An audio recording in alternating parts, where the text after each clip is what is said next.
Thank you for taking some time to join us today. In this special episode, we'll drop into an immersive meditation designed to help you slow down and become more aware of what's happening right now.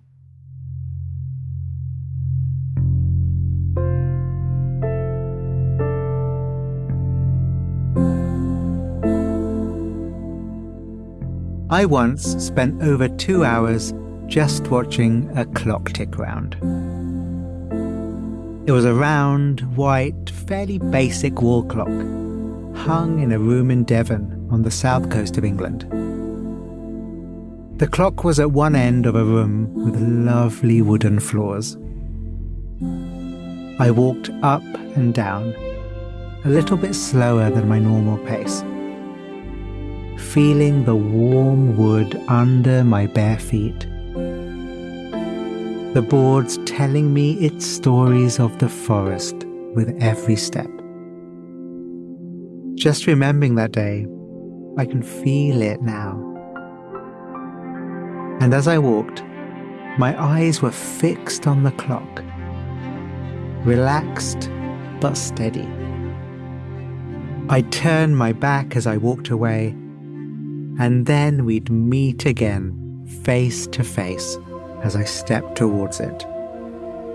Sometimes, often, I would just stop and stand and gaze on the clock as it tick, tick, ticked round for several minutes at a time. Now, this might sound like a fairly weird thing to do. But when you go down the meditation rabbit hole like I've done in the past, you can end up doing some fairly weird things. Importantly, this was an afternoon which I look back on with great fondness, because I think it changed my relationship with time forever. It's hard to describe how it did that, but I'll try. There was a moment while doing this. The mind was very quiet, but it was also alive and vibrant and just on. Capital O, capital N, on. But also super relaxed. And all of a sudden, an insight arose, unbidden.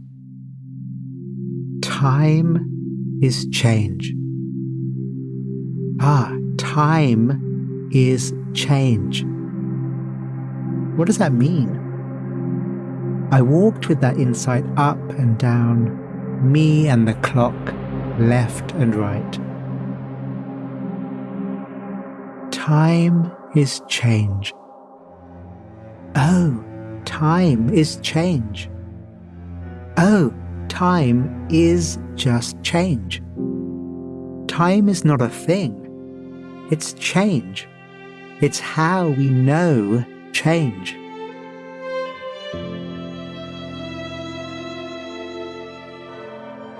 So it's fair to say that time is often on my mind.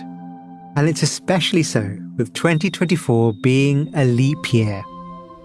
You may even be listening to this on February 29th, this rarest of days. So it made me wonder what a leap year meditation might be like. So I guess we're going to find out. Leap years are wild. They are, of course, based on the fact that it doesn't take 365 days to go fully around the sun. It takes more like 365 and a quarter days. And so we have the leap day every 4 years to account for that. I love that. The idea that there are these pockets of time that we don't notice. I wonder if we can find one now. However your body is, do what you can to let it relax that little bit more than it already is. Let it take up more space. No need to hold anything in. In fact, the opposite. wanting to let everything hang out.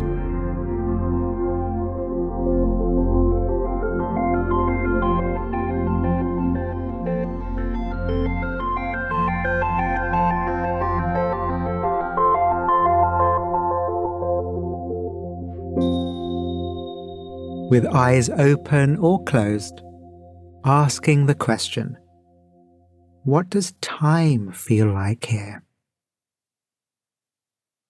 How do I know it? Is it even here?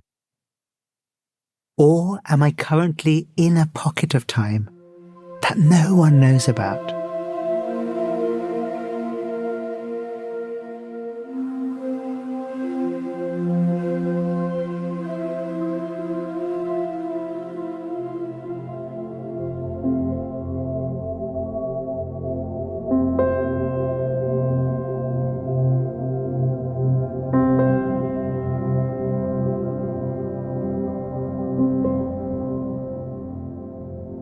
Part of the joy of a leap year is that it happens every 4 years.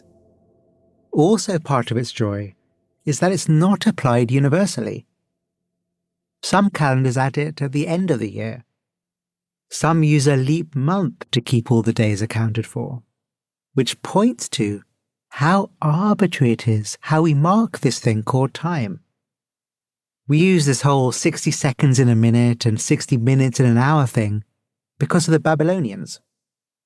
We use our particular Western calendar because of some dude called Gregory and the religion-based power he held over Europe in the 16th century. So again, with body relaxed, let's drop in another question. What time is it? Interested in whatever answer comes up. What time is it?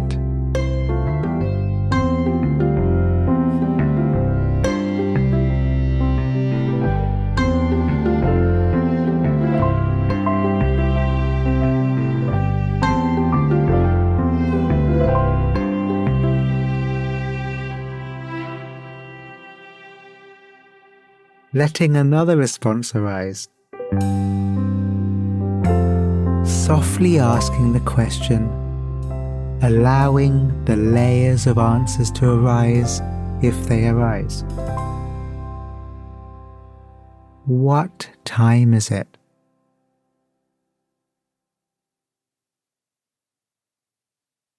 Whose time is it?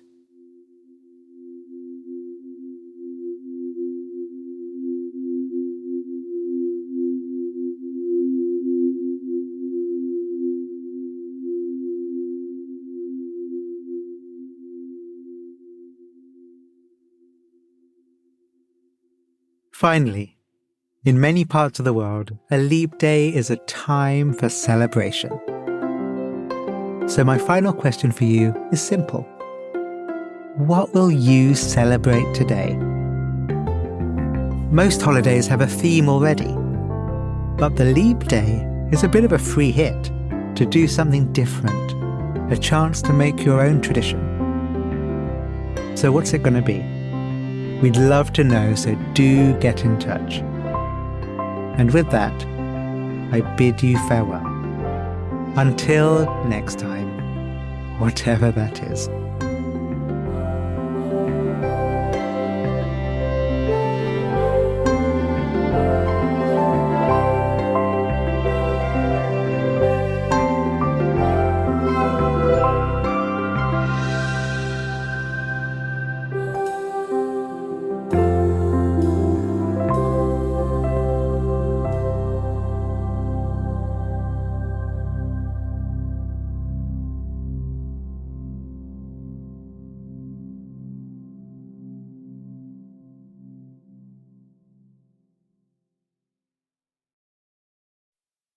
On behalf of the team at Meditative Story, thank you for spending time with us today. We love creating the show for you. And if the show serves you in a meaningful way, we'd love to hear from you. Would you take a minute right now to write us a review in your podcast app? When you leave a review, it really inspires our team, and we're a group who derive so much energy from understanding how Meditative Story impacts you. It's also a way for you to pay it forward by helping others discover the show. So if leaving a review speaks to you today, we'd really appreciate it.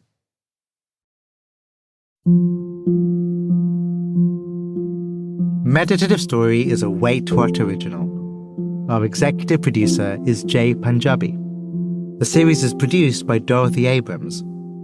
Our VP of Music is Ryan Holiday. Original music and scoring by Eduardo Rivera. Our scriptwriters are Marie Kalaru, Dan Nealon, and Florence Williams. Mixing and mastering by Brian Pugh. Our CEO and chairman of the board is Jeff Berman. Wait What was co-founded by June Cohen and Darren Triff.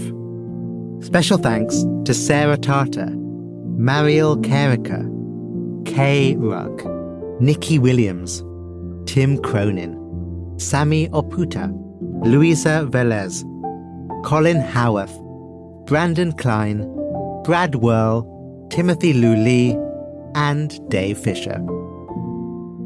And I'm Rohan Gunatillake, creator of Mindfulness Cards and the all-new Mindfulness Cards for the Family, and your host. Visit meditativestory.com to find the transcript for this episode.